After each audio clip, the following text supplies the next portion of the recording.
Shalom, salam berkat dari kami untuk pendengar sekalian. Saat ini pendengar akan diberkati dengan program Hari Ini Harinya Tuhan bagian yang ke-8. Sebuah program rohani tentang doktrin Alkitab yang menolong kita untuk semakin tertanam dalam kebenaran firman dan bertumbuh dalam kemuliaan. Bersama hambanya, Pendeta Gilbert Lumwendong, STH. Banyak orang merasa doktrin Alkitab sebagai sesuatu yang membingungkan. Tetapi tahukah saudara bahwa doktrin Alkitab intinya adalah memahami Alkitab dengan benar, dengan pemahaman yang sistematis, sehingga kita terus dapat tertanam di dalam kebenaran firman, sehingga kita terus bertumbuh di dalam kemuliaan Allah. Buka hati saudara sekalian untuk menerima berkat-berkat firman-Nya hari ini. Salah satu istilah Kristen yang sangat membingungkan buat banyak orang, apalagi mereka yang mungkin belum begitu mengerti, yaitu tentang lahir kembali, born again. Karena ada banyak orang berkata, orang Kristen mengajar lahir kembali? Apa yang terjadi itu lahir kembali? Apa kita harus masuk kembali ke rahim ibu lalu dilahirkan kembali? Atau sebagian mungkin berkata, apakah itu berarti orang Kristen kalau mati, lalu nanti satu saat dia akan kembali jadi janin, masuk dalam rahim seorang ibu, lalu dilahirkan untuk kedua kalinya? Ada banyak orang bingung dengan istilah kelahiran kembali, tetapi Yesus dengan tegas bilang, barang siapa yang tidak dilahirkan kembali, dia tidak akan melihat kerajaan Allah. Lalu timbul dalam pikiran kita, melihat aja enggak, apalagi masuk. Sehingga kita langsung berpikir, berarti kelahiran kembali adalah sesuatu yang sangat penting dalam hidup Kristen. Memang saya ngerti ada banyak gereja sudah tidak membahas lagi tentang kelahiran kembali. Saya ngerti ada banyak orang Kristen sendiri bahkan gak ngerti apa itu dilahirkan kembali. Tapi kita harus ingat, Yesus jelas bilang, kalau kamu tidak dilahirkan kembali, kamu tidak akan melihat kerajaan Allah. Sementara hidup Kristen sangat dekat berhubungan dengan kerajaan Allah. Karena sementara kita di muka bumi, supply hidup kita, segala keperluan kita dicukupi justru oleh sorga. Karena kita adalah duta-dutanya Kristus. Alkitab bilang kita ada di muka bumi, tapi kita bukan berasal dari dunia ini. Makanya Alkitab janji bahwa damai sejahtera yang kuberikan kepadamu tidak seperti yang dunia berikan. Dengan lain kata, kita punya source, kita punya sumber yang berbeda dengan dunia. Karena itu Alkitab berkata bahwa aku akan tetap menyertai engkau, aku tetap akan mencukupi keperluanmu. Bahwa melewati air engkau tidak akan dihanyutkan, melewati api engkau tidak dihanguskannya. Nah kenapa? Kenapa kekristenan begitu yakin bahwa badai boleh terjadi, tetapi kebutuhan kita tetap terpenuhi oleh Tuhan? Karena kerajaan sorga mencukupi keperluan kita dan sorga tidak pernah mengalami krisis. Nah, kalau kita tidak dilahirkan kembali, pertanyaannya, bisakah kita mengecap segala kebaikan kerajaan sorga? Lu melihat aja tidak. Dan bukan hanya itu, setelah kita mati, maka kita harus berhadapan dengan apakah saya masuk kerajaan Allah atau saya masuk pada kebinasaan. Nah, saudaraku yang kasih dalam Tuhan, berarti soal kelahiran kembali, born again, dilahirkan kembali adalah sesuatu yang sangat penting dalam kehidupan kita. Nah, saudara bisa bayangkan betapa bodohnya kekristenan kita tanpa pengertian tentang sesuatu yang sangat penting. Karena Alkitab berkata, barang siapa yang tidak dilahirkan kembali, ia tidak akan melihat kerajaan Allah. Dengan lain kata, barang siapa yang dilahirkan kembali, ia akan melihat kerajaan Allah. Haleluya. Selamat datang dalam program kita hari ini, Harinya Tuhan.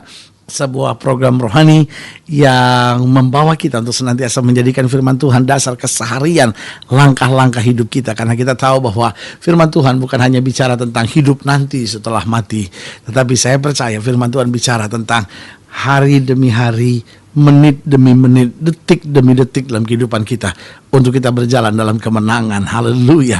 Dalam program kita ini kita sedang membahas tentang dilahirkan kembali. Nah, harus kita ingat bahwa setiap manusia dilahirkan dari sebuah keluarga, dan Alkitab menyebut itu sebagai manusia dilahirkan dari daging dan darah. Nah, karena manusia dilahirkan dari daging dan darah membawa sifat tersendiri. Sehingga kalau orang tuanya pemarah, biasanya anaknya pemarah. Tapi yang lebih parah kadangkala dalam tanda petik dosa-dosanya pun terbawa. Kalau orang tuanya kawin cerai, suka berzina, ini nular juga pada anak-anaknya. Sebagian menyebutnya sebagai itu keturunan Sebagian menyebutnya itu kutuk yang terus mengikat dalam keluarga itu, apapun namanya. Tetapi daging dan darah membawa karakter-karakter tertentu, sifat-sifat, kebiasaan-kebiasaan tertentu. Tetapi Paulus berkata demikian, bahwa di dalam Kristus kita turut disalibkan, sehingga manusia lama kita mati. Tetapi kita hidup, namun bukan kita lagi yang hidup, tapi Kristus yang hidup dalam aku. Nah, ini yang disebut dilahirkan kembali. Bahwa manusia lama kita mati turut disalibkan, supaya manusia baru kita dapat hidup. Dan Alkitab menggambarkan dua hal. Manusia bisa lahir dari daging dan darah. Tetapi waktu manusia mati, maka manusia hidup dari firman dan Roh Kudus. Artinya kuasa Yesus dan tuntunan Roh Kudus. Makanya Paulus bisa bilang bahwa aku hidup, namun bukan aku lagi yang hidup, tapi Kristus yang hidup dalam aku. Ini dilahirkan kembali. Saya tidak akan ikuti lagi manusia lama, tapi sekarang saya memakai karakter ilahi untuk berjalan dalam terang Kristus. Nah, bagaimana seorang manusia lamanya mati disalibkan, maka manusia barunya akan hidup, yaitu lewat kesadaran bahwa saya berdosa, saya bertobat, saya menyerahkan manusia lama saya. Maka Kristus akan menutupi, Kristus akan menudungi, Kristus akan menaungi saya. Sehingga sekarang saya hidup. Tidak lagi di bawah kendali saya, tidak lagi di bawah kendali daging, tidak lagi di bawah kendali hawa nafsu. Tetapi saya dikendalikan oleh Kristus. Dan Alkitab berkata, saya memikul salib, saya menyangkal diri.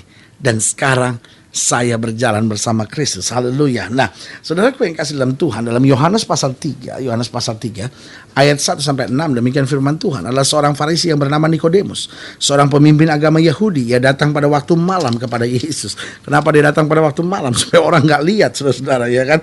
Dan dia berkata, "Rabi, kami tahu bahwa engkau datang sebagai guru yang diutus Allah.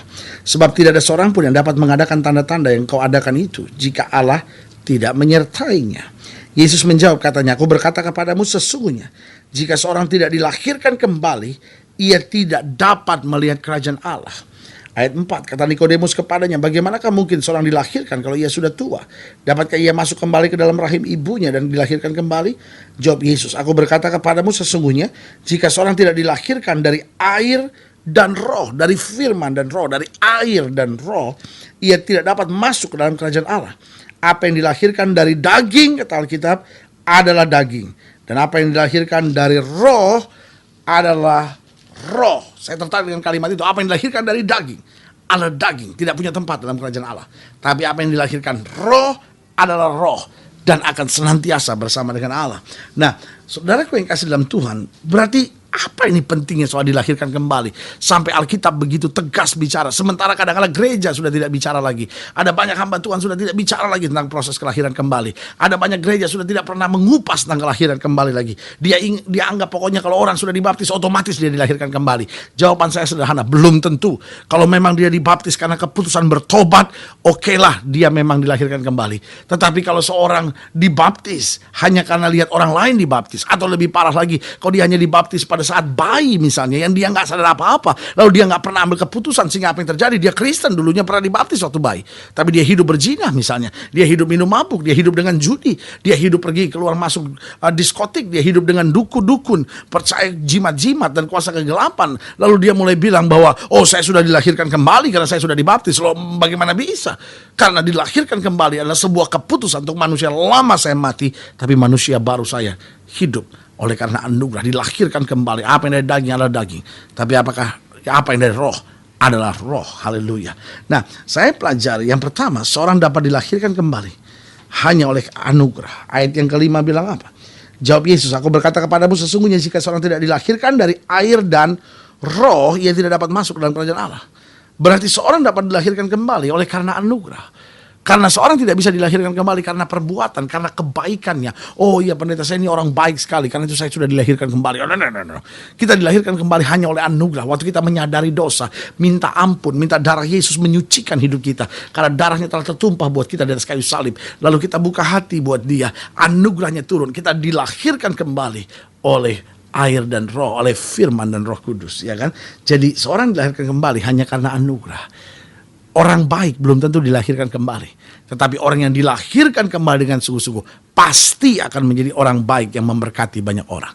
Yang kedua saya pelajari, seorang dapat dilahirkan kembali. Seorang yang dilahirkan kembali pasti berubah.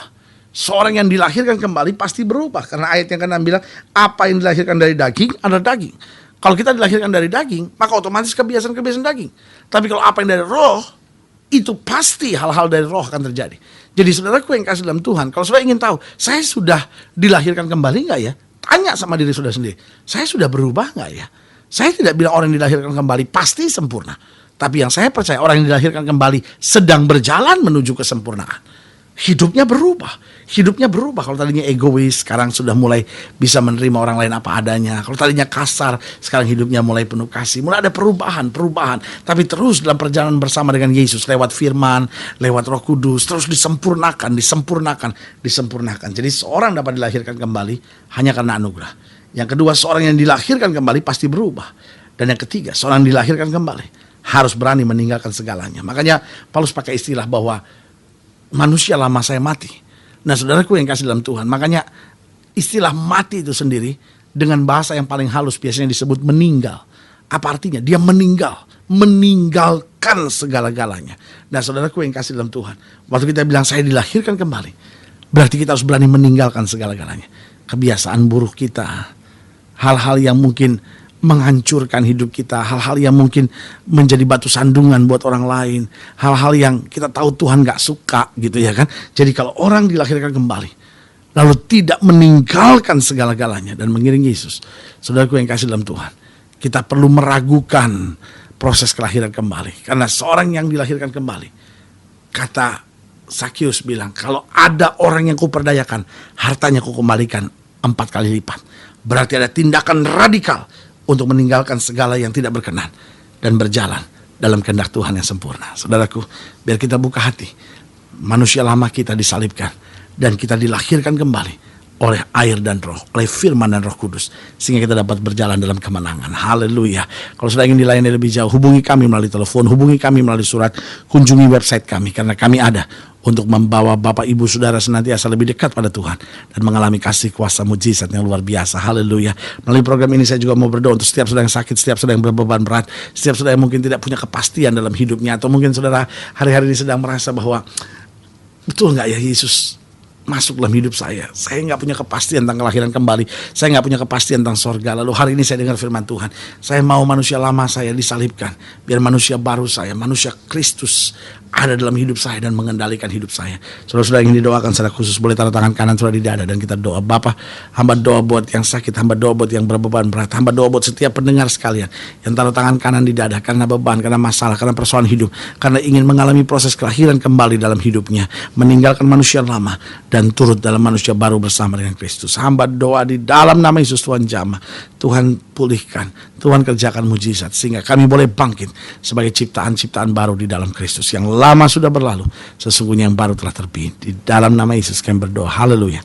Amin. Saudaraku yang kasih dalam Tuhan, kita sudah berdoa. Imani apa yang kita doakan, karena tidak pernah Tuhan lalai menepati janjinya. Inilah saatnya buat kita untuk bangkit bersemangat, bersuka cita menghadapi segala perkara, karena Yesus gunung batu keselamatan kita. Haleluya. Doa saya menyertai saudara. Sampai berjumpa pada program berikut, dan jangan lupa jadikan hari ini harinya Tuhan. Haleluya.